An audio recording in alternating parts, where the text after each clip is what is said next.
जय सिया राम। जय सिया राम। राम भक्त हनुमान जी को सकल गुण निधानम कहा गया है, यानी ऐसा कोई भी गुण नहीं है जो कि हनुमान जी में मौजूद ना हो। और साथ ही हनुमान जी बुद्धि और विज्ञान के विशारद तो हैं ही। खास तौर के इस आधुनिक युग में ये कहा जाता है कि हनुमान जी जैसा अब मैनेजमेंट का भी कोई ज्ञाता नहीं है।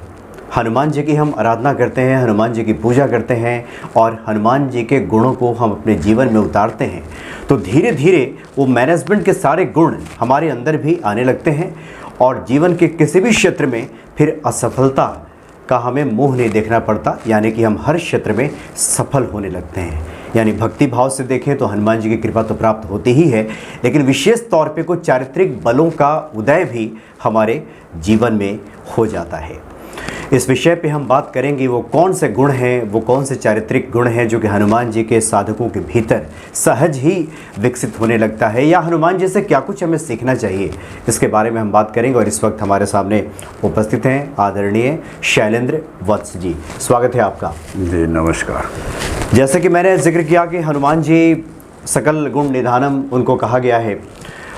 लोगों की जो आवश्यकताएं हैं, जो मनोकामनाएं हैं वो पूरी करते हैं अपने भक्तों की, और साथ ही उनके गुणों का अनुसरण किया जाए तो व्यक्ति में कुछ चारित्रिक बलों का उदय भी होता है। जैसे कि मैंने पहले भी जिक्र किया, वो कौन कौन से गुण हैं जो हमें हनुमान जी से सीखना चाहिए, या उनको हनुमान जी को मैनेजमेंट का सबसे एक कहें तो विशारद के तौर पर उनको स्थापित करता है। हाँ बिल्कुल सही बात है। हनुमान जी के गुणों का जब हम अवलोकन करें या उनके गुणों का जब हम अनुसरण करते हैं तो हमें उनमें जिस दृष्टिकोण से हम उनकी ओर देखें, हम अपने व्यक्तिगत चरित्र की ओर से देखें, हम अपने पारिवारिक चरित्र की ओर से देखें, हम अपने देश की चरित्र की ओर से देखें, हम अपने समाज के चरित्र की ओर से देखें, तो हनुमान जी हर दृष्टिकोण से हर जगह आपको प्रभावकारी नजर आते हैं, नजर आएंगे।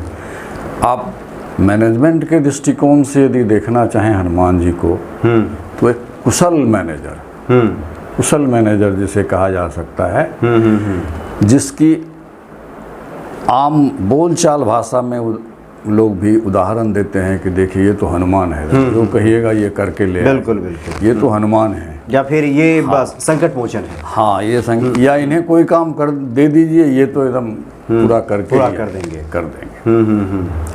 तो हनुमान जी के चरित्र का भी जब हम अवलोकन करें तो उनको हम कुछ बिंदुओं में बांध सकते हैं। जैसे हम कुछ बिंदु की ओर देखें तो हमें स्पष्ट नजर आएगा कि उनमें ये सारे गुण थे जो मैनेजर में होने चाहिए। या वर्तमान परिस्थिति में भी लोग अभी बहुत संघर्ष करते हैं, अपने नौकरी में, अपने कार्यों में ज़्यादा संघर्ष करते हैं। क्यों उन्हें ज़्यादा संघर्ष करना पड़ता है, क्या कठिनाई उन्हें आती है, क्या वे ज़्यादा दुखों का क्यों सामना करते हैं, इसमें हम उनके कुछ गुणों को शामिल करें और उनकी कृपा को भी शामिल कर लें, ये चीज़ें ज़्यादा मौजूदा परिस्थिति में भी ज़्यादा आसान हो जाएगी। जी। पहला गुण जो होना चाहिए एक कुशल मैनेजर में, वो होना चाहिए जो कार्य उसे दिया गया हो या जो कार्य वो स्वीकार किया हो उसे पूर्ण जवाबदेही से निभाना। अच्छा, पूर्ण जवाबदेही, जिसको अंग्रेजी में रिस्पॉन्सिबिलिटी कहते हैं। तो पूर्ण जवाबदेही से यदि हम काम नहीं निभाएंगे, उसमें हमारे जवाबदेही लेने की क्षमता में जितनी कमी आएगी उतना उस कार्यों के प्रभाव में भी कमी आ जाएगी। बिल्कुल, उसके प्रभाव में भी कमी आ जाएगी। जैसे हनुमान जी का आप जहाँ भी देखें तो वो कहते हैं कि मैं तो राम के काम के लिए अवतार लिया हूँ, मैं राम के काम के लिए हूँ, कि राम काज किए बिना मोहि कहाँ विश्राम। हाँ, जब तक मैं राम का काम कर नहीं लूँ तब तक तो मुझे विश्राम ही नहीं है। अब जैसे अब समुद्र लांघने के प्रसंग में उदाहरण आता है तो सुरसा से भी यही बात कहते हैं कि मैं राम का काम करने जा रहा हूँ, अभी मुझे जाने दो माई, मैं लौट के मैं तुम्हारा वचन भी, तुम्हारा काम भी कर दूंगा, लेकिन मैं अभी राम के काम के लिए जा रहा हूँ, इसलिए उस काम में बाधा तुम मत डालो। तो इस तरह के जब भाव आएंगे, जब जवाबदेही का भाव आएगा, तब ही उस काम में पूर्ण ऊर्जा आपकी प्रवाहित होगी और वो काम पूर्ण सफल होगा। जैसे हमें लोक कथा में भी सुनाया जाता है खरगोश और कछुए की कथा, तो उसमें आप लोग उसको तरह तरह से सुनाते हैं, कहते हैं, लेकिन मैं कि slow and study wins the race, ऐसी बात नहीं है उसमें। हमारा दृष्टिकोण यह है कि खरहा जवाबदेही पूर्ण से नहीं दौड़ा इसलिए वो हार गया, और कछुआ जवाबदेही पूर्ण से कार्य किया इसलिए वो जीत गया। इस तरह से पहला जो बिंदु आया उसमें हनुमान जी पूर्णतः सफल हैं और अनुकरणीय हैं। मतलब जवाबदेही जो तय कर दी जाती है, जो जवाबदेही आप लेते हैं या तय कर दी गई आपकी, उस जवाबदेही को संपूर्ण 1000% उसको आप रिटर्न करें, उसको उस तरह से कार्यान्वित करें, तो मैनेजमेंट का पहला सूत्र लागू होता है। दूसरा सूत्र जब आता है कि मैनेजर को हमेशा सीखने की चीज़ होनी चाहिए, लर्नर होना चाहिए, मैनेजर को लर्नर होना चाहिए। तो हनुमान जी का जीवन आप देखेंगे तो देखेंगे कि बचपन से उन्होंने बहुत सारी विद्याओं का अध्ययन किया। सूर्य से उन्होंने, सूर्य उनके गुरु थे, सूर्य से उन्होंने दीक्षा ली, सीखा। बहुत सारे देवताओं से उन्होंने वरदान लिया, बहुत सारे देवताओं के शक्ति उनमें आए, जिस कारण क्या हुआ कि वो जीवन पर्यंत सीखते रहे। और किस कारण सीखते रहे? तो उन्हें एक ही था कि मैं राम का काम कैसे संपन्न करूं। उनकी जवाबदेही निर्धारित थी बचपन से ही कि मैं तो राम काम के लिए अवतार लिया हूं, मैं राम का काम किस तरह करूंगा, उनके काम को करने के लिए मुझे क्या सीखने की जरूरत है, मुझ में क्या शक्ति विकसित करने की जरूरत है। इन चीज़ों पर उन्होंने बचपन से ही कार्य करते रहे, इसलिए हमेशा पूजनीय है। सीखते रहे। यहाँ तक कि माता शबरी के जो गुरु हैं मतंग ऋषि, मतंग ऋषि जिनसे भी, मतंग ऋषि से, भारद्वाज ऋषि से, विश्वामित्र से, वशिष्ठ से, सबसे उन्होंने सीखा। सीखने का उनका मकसद क्या था? एक ही मकसद था कि राम के कार्य को मैं कैसे सुगमता, मतलब उसी जवाबदेही जो पहला गुण लीडर का होता है, उसी जवाबदेही को पूरा करने के लिए हमें क्या सीखने की जरूरत है, इसको बहुत दिल से और लगातार सीखना चाहिए। तीसरे गुण जो आते हैं, इसी का संपर्कित गुण है कुशलता, स्किल्ड जिसको कहते हैं। तो जब आप लर्निंग करेंगे तो स्वाभाविक है कि आपके कौशल का विकास होगा। इसलिए हनुमान जी में इतने कौशल थे जिसकी गिनती नहीं की जा सकती है। जय हनुमान ज्ञान गुण सागर, गुण के धाम थे, गुण के निधान थे, गुण संपन्न थे, गुणों के खान थे। यानी कुशलता या कौशल कहिए तो कोई कौशल, जिस कौशल में से देखिए विशाल रूप धारण करना है, छोटा रूप धारण करना है, किससे किस तरह मिलना है, किससे किस तरह कार्यों को प्रभावित कर देना है, सुग्रीव से मित्रता करा के क्या हासिल करना है, उधर लंका में जाकर के विभीषण का साथ लेकर के क्या करना है। यानी जिसको आज के समय में हम स्किल डेवलपमेंट कहते हैं, स्किल डेवलपमेंट आज के दौर में कहते हैं। और आज के दौर में स्किल नहीं होने के कारण ही लोग ज़्यादातर अपने क्षेत्रों में संघर्ष करने लगते हैं और उनका परिणाम इच्छित नहीं आ पाता है। तीसरा गुण जो होना चाहिए वो होना चाहिए साहस दिखाने का। ये चौथा गुण है। यानी पहला उत्तरदायित्व संभालना, दूसरा है हमेशा लर्निंग मोड में रहना, सीखते रहना, और तीसरा है कि अपने भीतर के स्किल को यानी कौशल को बढ़ाना, उसको बढ़ाते रहना, उस कार्य को संपन्न करने। और चौथा आपने बताया साहस। जी, जहाँ हमें साहस दिखाने की जरूरत है वहाँ हमें साहस दिखानी चाहिए। यदि वहाँ हम साहस नहीं दिखाएंगे तो कार्य संपन्न नहीं होगा। हनुमान जी हर जगह इसके उदाहरण हैं।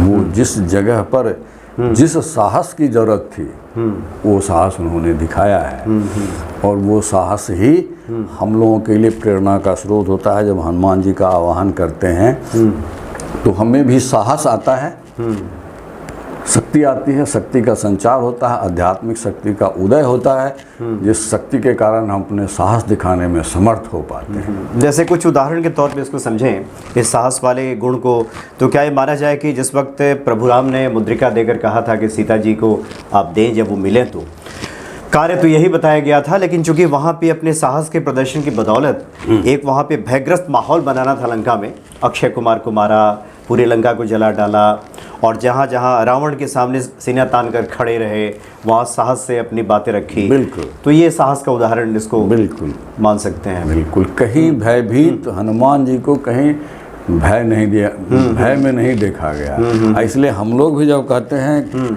तो हनुमान जी का भूत पिशाच निकट नहीं आवे, महावीर, महावीर जब नाम सुनावे। जब हमें साहस की जरूरत होती है, जब हमें साहस दिखाने की अवस्था आती है, तो हनुमान जी का आवाहन करते हैं। अगला जो होगा हमारा 5वां जो होता है जी, वो होता है प्रति उत्पन्न मतित्व। किस परिस्थिति में क्या काम हमें करना चाहिए, अच्छा, और तत्काल करना चाहिए। उतने क्षण ही उसमें मिलते हैं कि जिस क्षण में उस कार्य को यदि नहीं किया गया तो वो क्षण निकल जाएगा, फिर आप उस कार्य का परिणाम नहीं ले पाएंगे। मतलब कुछ विशेष परिस्थिति में घटनाक्रम सामने आया हो, तो उस वक्त हमें तुरंत क्या प्रतिक्रिया देनी है, क्या रिएक्ट करना है, क्या सही प्रतिक्रिया देनी है। ये हनुमान जी में हाँ, इससे मैनेजमेंट का गुण पूर्ण रूपेण प्रभावित होता है, क्योंकि वो बहुत क्षणिक चीज आता है। कोई भी चीज जिसमें बहुत तीव्र निर्णय लेने की जरूरत होती है और क्षणिक समय मिलता है, वहाँ यदि उस चीज़ को आप नहीं दिखाएंगे तो वो समय निकल जाएगा और आप वहाँ सफल हो जाएंगे। जी, इसके कई उदाहरण, जैसे उदाहरण के तौर पे समझा जाए तो लंका में जब उनकी पूंछ में आग लपेटा जाता है कपड़ा और तेल में डुबोया जाता है, तो तुरंत फैसला लेते हैं कि इस बार लंका को वहीं जला ही देना है। बिल्कुल, कहीं भी जैसे जैसे समुद्र जी, जैसे हनुमान जी समुद्र पार कर रहे हैं तो सुरसा मिली, तो सुरसा से क्या करना है उसका उन्होंने तुरंत फैसले लिया और सही फैसले लिए। और राक्षसी मिली जो हवा में उड़ती थी, उसको कैसे मारा जाए, उसको मार के आगे निकल गए। तो उस एक मैनेजर के लिए ये निश्चित होता है कि जिस समय जो निर्णय या जो कार्य करने की तत्काल आवश्यकता होती है, वो तत्काल यदि नहीं कर पाए तो वो परिणाम हासिल नहीं किया जा सकता। इसलिए हनुमान जी, इसके बारे में ऐसा कहा जाता है कि हनुमान जी ने कभी गलती की ही नहीं। एक रूप से सही है, प्रतिपन्नमतित्व का जो गुण है वो काफी भरा हुआ है। प्रेजेंस ऑफ माइंड, जिसको हम लोग प्रेजेंस ऑफ माइंड जिसको इंग्लिश में हम लोग प्रेजेंस ऑफ माइंड कहते हैं, ये गुण अवश्य एक मैनेजर में होना चाहिए। और अगला जो हमारा आता है वो आता है संयमी। अच्छा, रसनल। अच्छा, संयमी हनुमान जी का जो पूरा जीवन देखेंगे तो पूर्ण जीवन संयमित जीवन है। इतना संयमित जीवन है कि उस संयमित जीवन को जीना बहुत ही तपस्या की तरह है।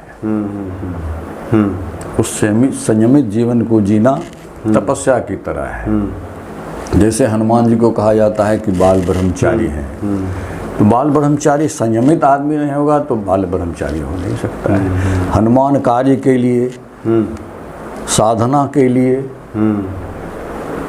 किसी कार्य के लिए, साधना के लिए तो आपको संयमित होना पड़ेगा।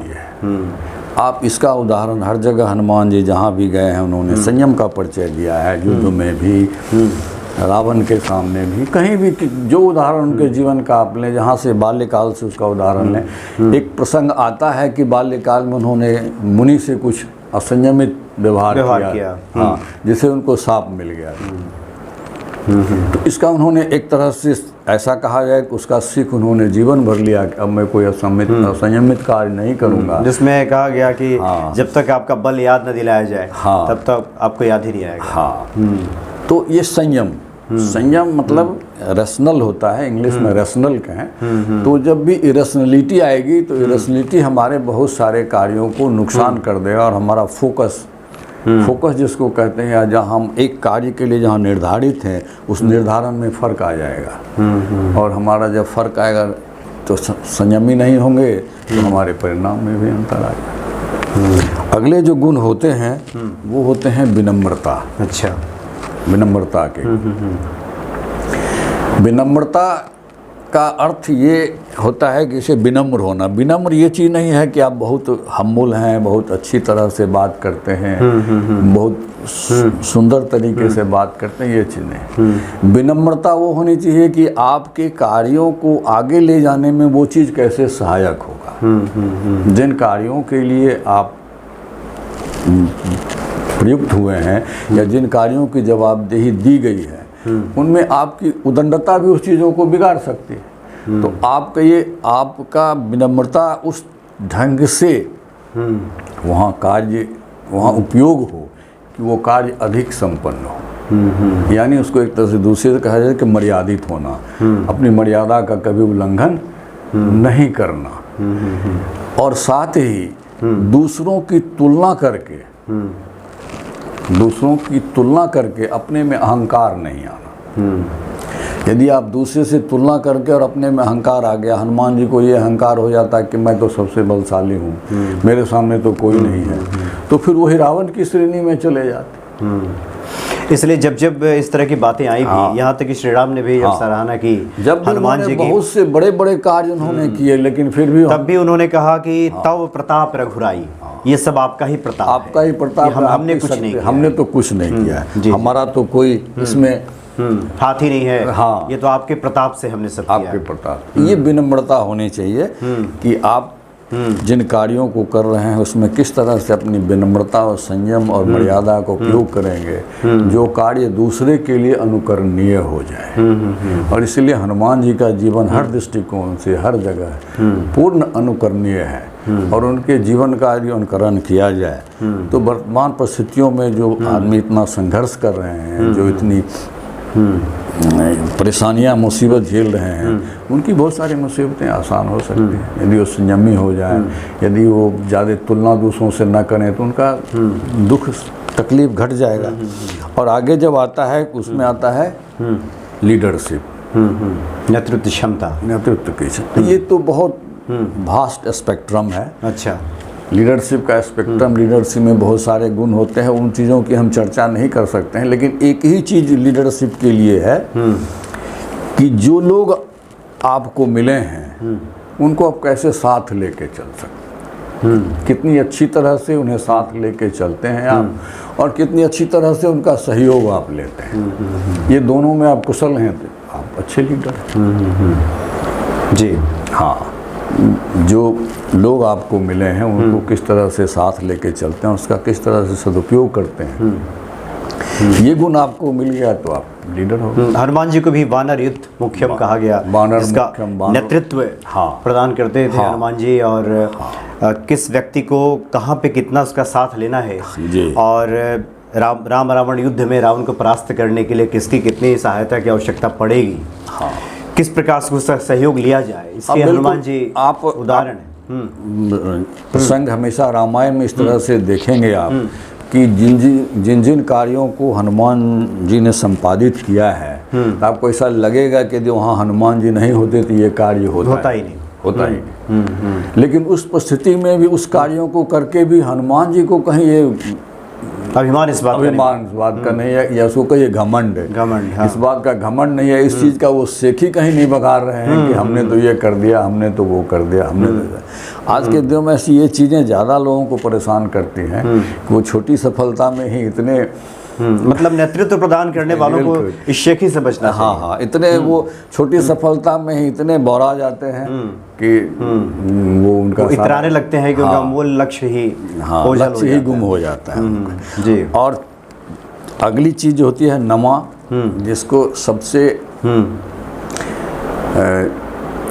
निरोधात्मक शक्ति है, उसको कहिए निगेटिव एनर्जी, वो सबसे होती है ईर्ष्या। अच्छा, इन भी सबसे ज़्यादा दुखदाई चीज़ होता है। जब भी आपके अंदर ईर्ष्या आ जाएगी तो आपकी सारी ऊर्जाएं ईर्ष्या में से प्रवाहित होने लगेगी, और आपका सारा कार्य उन ईर्ष्या को पूरा करने में, या सारा संसाधन, सारा एनर्जी सारा समय आपको उस ईर्ष्या के पूरा करने में लग जाएगा, उसको संपोषित करने में ही सारा बिल्कुल व्यर्थ चली जाएगी पूरी ऊर्जा। इसीलिए जो कुशल मैनेजर हैं या जो कुशल लीडर हैं वो हमेशा ईर्ष्या से बचते हैं। ईर्ष्या, दूसरे की तरक्की से ईर्ष्या होना, दूसरे के कार्य से ईर्ष्या होना, दूसरे से बदला लेने की प्रवृत्ति होनी, कोई आगे क्यों जा रहा है इसको कैसे हम, ये ईर्ष्या नहीं होनी चाहिए। और हनुमान जी के चरित्र में आप देखेंगे कि कहीं उनके जीवन में ईर्ष्या प्रवेश ही नहीं किया है, किसी से उन्हें कोई ईर्ष्या नहीं है, इसीलिए सबके प्यारे हैं हनुमान जी को। हर जिसके कोई कई उदाहरण हम समझ सकते हैं। विभीषण से मुलाकात, राम मिलाए राजपद दिन्हा, तुम्हारो मंत्र विभीषण माना कहा गया है। विभीषण श्री राम के करीब भी हुए, तो ऐसा नहीं कि हनुमान जी ने ईर्ष्या पाल लिया कि हमने इनको मिलाया और ये आज करीब हो गए हैं। हाँ, या सुग्रीव ही करीब होने लगे जी को राज्य मिल गया लंका का, मुझे ही राज्य मिलना चाहिए था। ये सारी बातें जब उन्होंने, जब राम जी से जाने भी लगे तो मुझे आपने क्या मुझे दिया, तो क्या मुझे पारितोषिक दिया, तो मुझे तो सिर्फ आप चाहिए, मुझे तो कुछ नहीं चाहिए, न मुझे धन चाहिए, न मुझे यश चाहिए, न मुझे।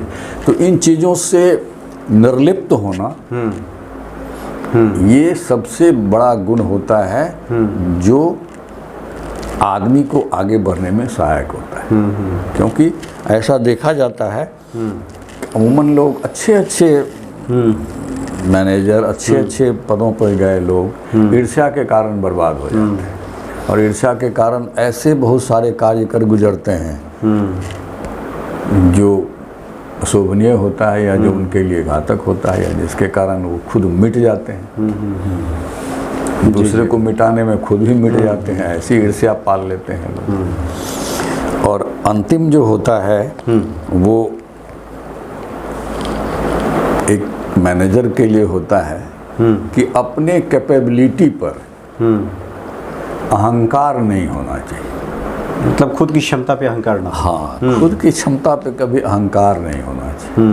हनुमान जी को कभी अपने बल का, कभी अपने गुण का, कभी उन्होंने इतना कठिन कार्य किया उसका कभी उनको अहंकार नहीं आया। वो जब भी राम से मिले, जब भी लोगों से मिले, तो इस बात का उन्हें कभी अहंकार नहीं हुआ कि मैं बहुत शक्तिशाली हूँ, मैं बहुत गुणी हूँ, मैं बहुत भक्त हूँ, मैं बहुत बड़ा सेवक हूँ, मैं भक्त स्वरूप। हम जो विशेषण उनमें लगाते हैं, यदि ये विशेषण किसी आम आदमी में लगाया जाए तो उसे स्वाभाविक अहंकार आना। जी हाँ, बिल्कुल। और एक उदाहरण से आप समझ सकते हैं कि जैसे ही सीता माता उनको आशीर्वाद देती हैं कि अजर अमर गुणनिधि सुत हो, करो सदा रघुनायक छो हो, इतना बड़ा आशीर्वाद मिलता है अजर अमर होने का, हाँ, गुणनिधि होने का। अगले पल वो कहते हैं कि सुना हो मात मोहे अतिशय भूखा। बिल्कुल, यानी फिर भी वो एक बाल की भांति वहाँ व्यवहार करते हैं कि मैं बहुत भूखा हूँ, वो मैं भी कुछ खाना चाहता हूँ। वो भी शक्तियाँ जैसे उन्होंने अष्टसिद्ध नवनिधि की शक्तियाँ हनुमान जी को दी सीता जी ने, तो हनुमान जी की पात्रता को देख के दिया गया ना, कि हनुमान जी की पात्रता वो थी कि उनको ये दिया जा सकता है, या ये शक्ति इनको दी जाएगी तो इसका ये दुरुपयोग नहीं करेंगे, लोगों के कल्याण में, जन कल्याण में लगाएंगे, तो इसलिए उन्हें दी गई। और अजर अमर का वरदान इसलिए दिया गया कि ऐसे आदमी या ऐसे व्यक्ति को, ऐसे देवता को, ऐसे हस्ती को सदा रहना चाहिए पृथ्वी पर ताकि सबों का कल्याण हो। तो उनकी पात्रता को देख के ही ये वरदान, हर किसी को तो ऐसा वरदान नहीं मिलता है कि हनुमान जी को कोई वरदान मिला, हनुमान जी को जो कुछ मिला वो उनकी पात्रता के कारण मिला, उनके गुण, उनके विशेष कार्य के कारण उन्हें दिया गया। और एक विशेष कहा जाए तो एक विशेष परीक्षा से गुजरने के बाद वो दिया गया। ऐसे नहीं कि शुरू में ही आपको मैंने दे दिया कि ये लीजिए सबने। वो सारी परीक्षाओं से गुजरने पर जो सफल पाया गया है, जब सब जगह हर तरह से हर दौर में, जैसे मैंने आपको कहा कि यदि हनुमान जी का कार्य देखेंगे तो आपको लगेगा कि वहाँ हनुमान ना हो तो वो कार्य ही नहीं होगा। लगता था कि राम की लीला ही रुक जाएगी ऐसी। हर जगह ऐसा प्रतीत होता है कि राम स्वयं नाग फांस में बंध गए, तो ऐसा प्रतीत होने लगा कि अब तो रामलीला रुक जाएगी। राम लक्ष्मण को लेकर रावण चला गया, तो ऐसा प्रतीत होने लगा कि लक्ष्मण को शक्ति बाण लगी। और उससे पहले सीता को खोजे कौन, सबसे बड़ा प्रश्न तो यही था। तो उस चीज़ों को जब हम देखते हैं तो ऐसा प्रतीत होता है कि हनुमान जी का जो भी कार्य है वो कठिन कार्य है, लेकिन फिर भी कहीं भी उनके अहंकार में, उनके माने बर्ताव में, उनमें कोई अहंकार कभी पैदा नहीं हुआ। इसलिए हनुमान जी का चरित्र हमेशा अनुकरणीय है। और आज के दौर में भी, या ऐसा कहा जाए कि आज के दौर में ही वो अधिक प्रासंगिक हैं, इसलिए कि आज का दौर जो मेरा है वो अधिक संघर्ष का दौर है। हम ज़्यादा संघर्ष के दौर से गुजर रहे हैं। तो उन परिस्थितियों में यदि हम हनुमान जी का चरित्र अपनाते हैं तो हमारा पारिवारिक, सामाजिक जीवन बहुत ही उन्नत होगा, व्यक्तिगत जीवन भी उन्नत होगा। और जब हमारा व्यक्तिगत और पारिवारिक जीवन उन्नत होगा तो राष्ट्र भी उन्नत होगा। जी हाँ, जी हाँ। यानी कुल मिलाकर ये कह सकते हैं कि जो भी भगवान हनुमान जी का कृपा पात्र है उसके भीतर ये चारित्रिक गुण उदय हो जाते हैं, या होने ही चाहिए।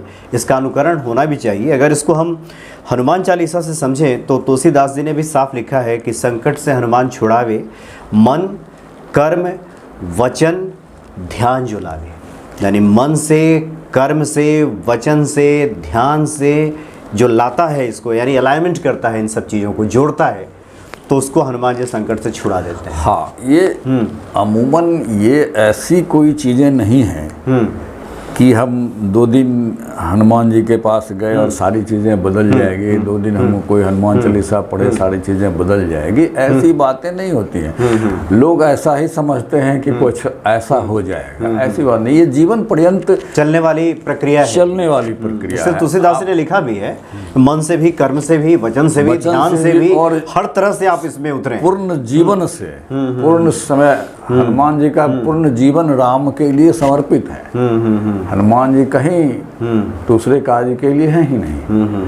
तो आपको भी जब उन चीज़ों को, उन गुणों को अपने में लाना है तो आपको जीवन समर्पित करना होगा, आपको जीवन पर्यंत उन चीज़ों को विकसित करना होगा। और ये काल क्रम में एक लंबे समय में विकसित होने लगती है। हाँ, कोई तुरंत जादुई चमत्कारी चीज़ नहीं, बहुत लंबे प्रयास, क्योंकि आप हम तो एक मानव सुलभ है, सब आदमी मानव है, वो तो दैवी गुण लेकर आए देवता है। हम तो मानव हैं, हम में तो ज़्यादा शुद्धियाँ ही हैं, ज़्यादा गलतियाँ ही हैं, ज़्यादा सारे चीज़ें, ईर्ष्या है, घृणा है, द्वेष है, सब चीज़ हम बड़े हुए हैं। तो उनको हटाने में एक वक्त तो लगे, एक सतत प्रक्रिया की आवश्यकता है, सतत प्रक्रिया उसमें लगे रहें, और उसके बाद यानी कि आराधना चलती रहे। और वैसे भी कहा भी गया है कि जो भी आराधक होता है वो धीरे धीरे उसके आराध्य के गुण उसके भीतर विकसित होने लगते हैं, और होना भी चाहिए।